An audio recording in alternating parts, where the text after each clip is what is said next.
जय माता दी सभी को। हर हर महादेव। अभी है सुबह का समय और मेरी सुबह इस हिसाब से होती है। यहाँ पर चिड़ियों की चहचहाट है। माँ भगवती की बहुत कृपा है यहाँ पर और माँ प्रकृति की भी है। मैं आप लोगों को इन पेड़ पौधों के बारे में हमेशा बताती रहती हूँ। यहाँ पर प्रकृति ने इतनी सुंदरता बखेरी हुई है कि मैं उनके बारे में जितना गुणगान करूँ उतना कम है। यहाँ एक पौधा है हमारे यहाँ जिसमें इतने खूबसूरत फूल इस समय के ऊपर है कि वह देखते ही बनते हैं और यह चीज़ें मैं हमेशा सभी को बताती हूँ। तो हमारे यहाँ का दृश्य इसी प्रकार से होता है और बहुत ही सुंदर फूल है। ऊपर से नीचे तक यहाँ सफ़ेद फूलों से लदा हुआ है। इसका मैंने पहले भी वीडियो बनाया है और यह हमारे झूले के पास ही है। मैं हमेशा आप लोगों को सरल और आसान से बहुत सारे प्रयोग देती रहती हूँ ताकि आप घर बैठे कर और अपने जीवन को आप सुखी बनाएं।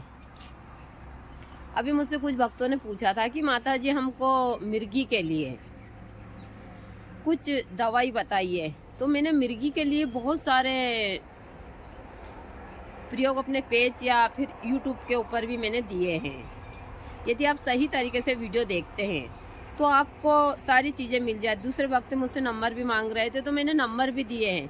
यूट्यूब के ऊपर नंबर देना सही नहीं है। मैं पेज के ऊपर तो देती रहती हूँ लेकिन यूट्यूब के ऊपर नंबर देते तो बहुत सारी चीज़ें। तो आप यूट्यूब के ऊपर भी मेरे नंबर डले हैं जहाँ मेरी आईडी है वहाँ पर, और फेसबुक के ऊपर भी डले हुए हैं। तो आप यूट्यूब के मेरे चैनल के ऊपर जाकर मेरे नंबर वहाँ से भी ले सकते हैं और फेसबुक पर भी मेरे नंबर डले ले सकते। इतने सुंदर फूल है, देखते ही बनते, देख सकते हैं आप लोग। बहुत ही खूबसूरत है और इसी हिसाब से मेरी सारी चीज़। सुबह का दृश्य जो बहुत ही सुंदर है हमारे यहाँ का, बस माँ प्रकृति की कृपा। इतने सुंदर सुंदर यहाँ पर फल लगे हुए हैं और इसी हिसाब से मेरी सारी चीज़ें चलती रहती है। मैं हमेशा सभी को तंत्र मंत्र जड़ी बूटियों की जानकारी देती रहती हूँ कि आप घर बैठे इन चीज़ों को कर बहुत सारी चीज़ों में फ़ायदा ले सकें। देखिए, हम यहाँ से कुछ लेकर जाने वाले नहीं हैं लेकिन सब कुछ नहीं यहीं रहेगा। आज मैं आप लोगों को कुछ विशेष दिन में जानकारियाँ दूंगी क्योंकि अभी जो चल रहा है यहाँ महीना फागुन मास का, इसमें बहुत सारी ऐसी वनस्पतियाँ हैं जो आप ले सकते हैं। बहुत सारी वनस्पतियों की पहचान हो सकती है। अभी हमारे इस साल बहुत सारे ऐसे पेड़ पौधे हैं जिनमें फल लगे हैं। मुझे बहुत अच्छा लग रहा है। गुरुजी होते तो बहुत प्रसन्न होते इन सारी चीज़ों को देखकर कि उनके सभी जो भी आम के पौधे हैं सब में सब कुछ आ रहा है। इस साल बहुत सारे आम के पेड़ हैं जो पहली बार आए हैं। तो मैं हमेशा आप लोगों को इन चीज़ों की जानकारी देती रहती हूँ। तो आज मैं बहुत सारी जड़ी बूटियों की भी आप लोगों को जानकारी दूंगी। बने रहिए। अब मुझे जो भी थोड़ा बहुत दैनिक कार्य वहाँ करना है उसको कर और फिर मैं आगे के काम में आगे बढ़ूंगी। अभी मैं आप लोगों को करवाती हूँ भगवती के दर्शन। माँ भगवती सभी को हमेशा खुश रखे। मैं तो सभी के लिए यही प्रार्थना करती हूँ कि माता रानी हर एक भक्त के जीवन में खुशियाँ लाए और सबका जीवन मंगलमय करे। जय माता दी सभी को। हर हर महादेव। माँ भगवती हर। जय माता दी सभी को। हर हर महादेव। अभी सुबह का समय है और सुबह का समय आरती पूजा पाठ और इन्हीं चीज़ों में मेरा सबसे ज़्यादा रहता है। लेकिन अभी मैं मंडप के नीचे से गुजर रही थी। यहाँ बाबा की शादी का मंडप है। हमारे यहाँ पर सभी लोग गांव के रीति रिवाज से शादी करते हैं सारी चीज़ें। तो यहाँ सारी चीज़ें मैं आप लोगों को बहुत सारी चीज़ें शादी के लिए बताती भी रहती हूँ। ये हमारे यहाँ एक लकड़ी होती है जो हर एक शादी में लगती है। इसके बिना शादी अधूरी होती है। इसको हम सालर बोलते, सालर का पौधा, उसकी ही यहाँ लकड़ी होती है। और यह चीज़ें मैं हर एक भक्त को बोलती रहती हूँ कि हम जो भी चीज़ें करते हैं सब उसी रीति रिवाज से करते। तो बाबा की शादी का छोटा सा मंडप है। इसलिए तो यहाँ पर हमारे यहाँ पर भगवती की कृपा है, हमने अर्जुन के पेड़ के नीचे ही बाबा की शादी का मंडप लगाया है। और आज मैं आप लोगों को चलिए सुबह से भगवती के दर्शन करवा देती हूँ। इसी के साथ साथ सभी को हमेशा बोलती हूँ, मेरे पास बहुत सारे भक्तों के फ़ोन मैसेज आते रहते हैं बहुत सारी चीज़ों के लिए। तो सभी को मैं बताती हूँ, देखिए आप और मैं हमेशा सभी को इन छोटी छोटी चीज़ों की जानकारियाँ देती रहती हूँ, तंत्र मंत्र जड़ी बूटियों की। यदि आप सही तरीके से करते हैं तो फ़ायदा ज़रूर होता है। अभी हमारे यहाँ का जो दृश्य है वह एकदम शांत है। सभी मेहमान चले गए हैं, पापा की शादी के जितने भी लोग आए थे सब गए हैं, और यहाँ है हमारे यहाँ सुबह का दृश्य। इस पौधे के बारे में मैं हम जय माता दी सभी को, हर हर महादेव। आज 10-15 दिन के बाद मैं झूले पर बैठी हूँ और बैठकर वीडियो बना रही हूँ, क्योंकि अब सारे काम से फ्री हो चुकी हूँ। बाबा भी मेरे पास में ही बैठा है। अभी मैंने बहुत सारे भक्तों के कमेंट देखे थे, कुछ लोगों को समझ ही नहीं है क्या बोल रहे हैं। बाबा का और मेरे वीडियो साथ में देखकर कुछ हमारे जो कुल देवी की पूजा के फोटो थे, कुछ लोगों ने वह वीडियो निकाले थे, तो मैंने अपनी पोस्ट में डाल दिए। तो बोल रहे माता जी आपकी शादी हो रही है क्या? उनको समझ नहीं आता कि जो मेरे साथ में जो खड़ा है वह मेरा बेटा है। तो लोग बाग देखते नहीं हैं, सिर्फ फोटो को देखकर और कमेंट कर देते हैं, तो यह गलत है। हमेशा लोगों को हर एक चीज को अच्छे से देखना चाहिए और देखने के बाद ही कमेंट करना चाहिए। ऐसी बहुत सारी चीज़ों में होता है, जब हम लोग किसी को कमेंट करते पूरी चीज़ें नहीं देखते हैं, आधी अधूरी चीज़ें देखकर लोगों को कमेंट कर देते हैं और फिर उसका बहुत गलत असर होता है। तो जब भी आप कमेंट करें, मुझे ही नहीं किसी और व्यक्ति, मुझे तो कोई फ़र्क नहीं पड़ता है, लेकिन किसी और व्यक्ति को भी आप इस प्रकार की कमेंट करें तो पहले उनके पूरे वीडियो देखिए, आईडी देखिए कि यहाँ जो चीज़ें हो रही वह किस हिसाब से हो रही है और यह सब क्या है। तो लोगों की सोच इस प्रकार की है। अब बाबा और दोनों एकदम फ्री हो चुके हैं, हम हाँ थोड़ा बहुत काम है वो कर रहे हैं। दोनों की तबीयत खराब है, मेरा गला तो बिल्कुल बैठ चुका है, बाबा का भी बैठ चुका है। सबसे ज़्यादा तो मेरे ऊपर था, बाबा को अभी मैंने इतनी सारी चीज़ें नहीं दी है। हाँ थोड़ी बहुत थी उनके ऊपर जिम्मेदारियाँ, लेकिन मैं तो इतने डिप्रेशन में रही 15 दिन तक कि बस अच्छे से शादी निपट जाए, मुझे और किसी बात का टेंशन नहीं था।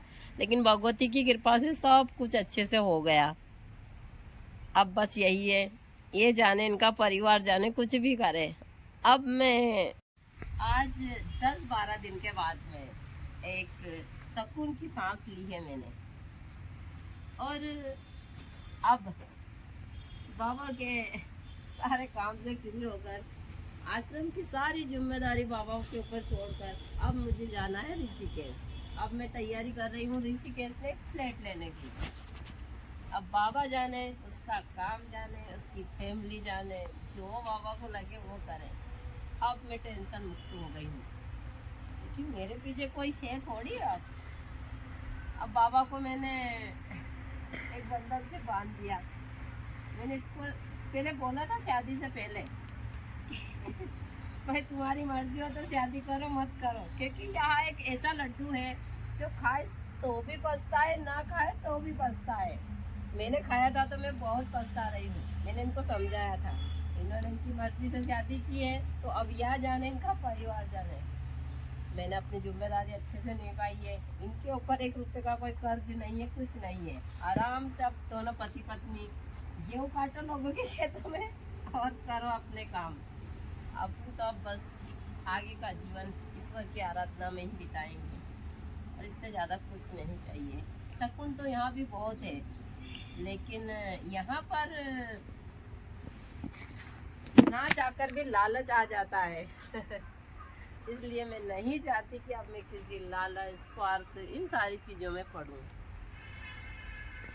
अब मेरे रास्ते में मैं भगवती से हमेशा बोलती हूँ कि कोई रुकावट ना आए, मैं जहाँ रहूँगी वहीं आराधना करूँगी। लेकिन अब मेरी सारी चीज़ों पर जो भी मेरा फोकस है वह है ऋषिकेश में एक छोटा सा फ्लैट लेकर, छोटा सा, वहाँ भी छोटा सा, ज़्यादा बड़ा नहीं, क्योंकि मैं ज़्यादा लालच नहीं करना चाहती। और मैं किसी आश्रम या किसी ऐसी जगह पर रुकना भी नहीं चाहती। मैं खुद की चीज़ों पर ही वह करती हूँ और खुद के कमाई के ऊपर ही अपनी सारी चीज़ें आगे बढ़ाना चाहती हूँ।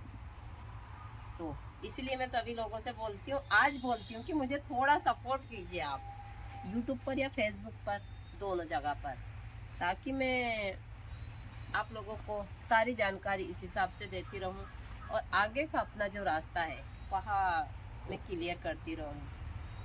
बस इससे ज़्यादा मुझे और अब कुछ चाहिए भी नहीं।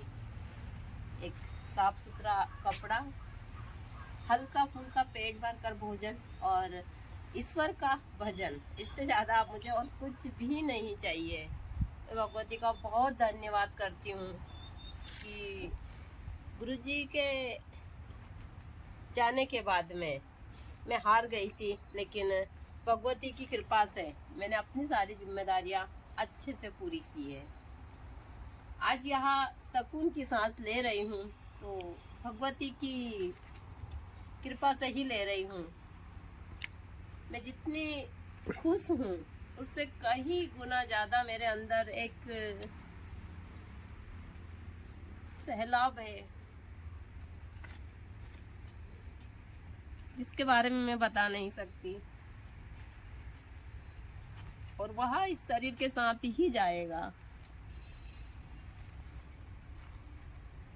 अब जो भी बाकी का जीवन है वह सिर्फ भगवती की सेवा में गुजारना चाहती हूँ। बस आराधना, पूजा पाठ,